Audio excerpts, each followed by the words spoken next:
네, 코스피 시가총액 상위 50개 종목의 9월 26일과 28일, 30일에 대해서 예측된 종가를 알려드리겠습니다.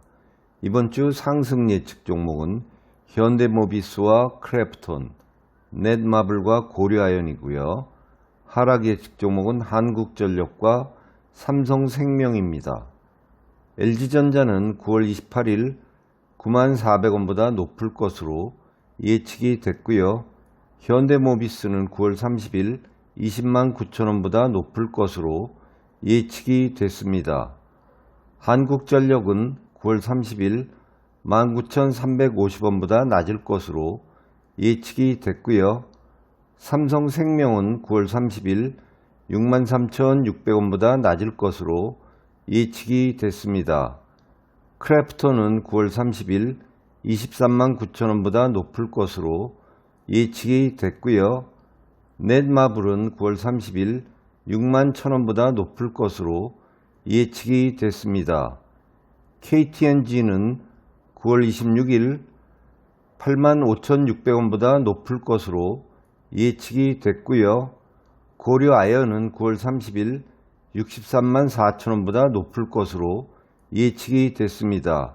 롯데케미칼은 9월 28일 172,000원보다 낮을 것으로 예측이 됐습니다. 네, 이어서 코스닥 시가총액 상위 50개 종목의 9월 26일과 28일, 30일에 대해서 예측된 종가를 알려드리겠습니다. 이번 주 상승 예측 종목은 LNF고요. 하락 예측 종목은 네이처셀과 엔캠, 동화기업과 SM입니다. HLB는 9월 26일 42,100원보다 높을 것으로 예측이 됐고요. LNF는 9월 28일 216,700원보다 높을 것으로 예측이 됐습니다. TCK는 9월 26일 99,600원보다 낮을 것으로 예측이 됐고요. 제넥시는 9월 26일 26,200원보다 낮을 것으로 예측이 됐습니다. 네이처셀은 9월 30일 16,150원보다 낮을 것으로 예측이 됐고요. 엔캠은 9월 28일 66,600원보다 낮을 것으로 예측이 됐습니다. 동화기업은 9월 30일 73,200원보다 낮을 것으로 예측이 됐고요. SM은 9월 30일 64,500원보다 낮을 것으로 예측이 됐습니다. 차바이오텍은 9월 26일 15,550원보다 낮을 것으로 예측이 됐고요.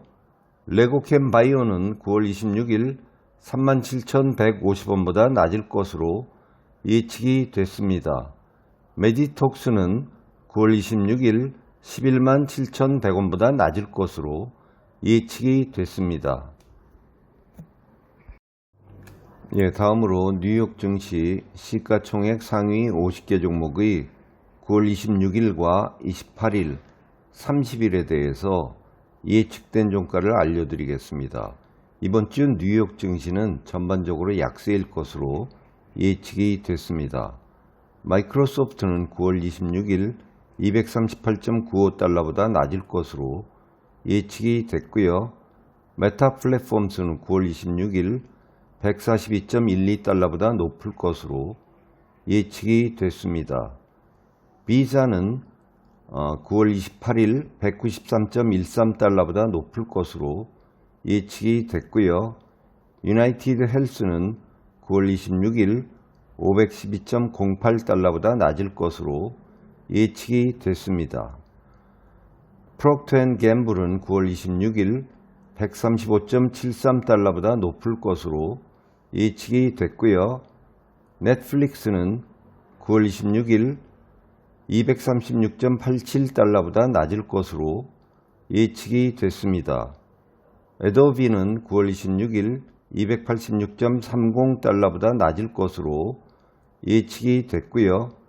엘리 릴리는 9월 26일 296.48달러보다 높을 것으로 예측이 됐습니다. 파이자는 9월 28일 45.44달러보다 낮을 것으로 예측이 됐고요. 노바티스는 9월 26일 77.54달러보다 높을 것으로 예측이 됐습니다.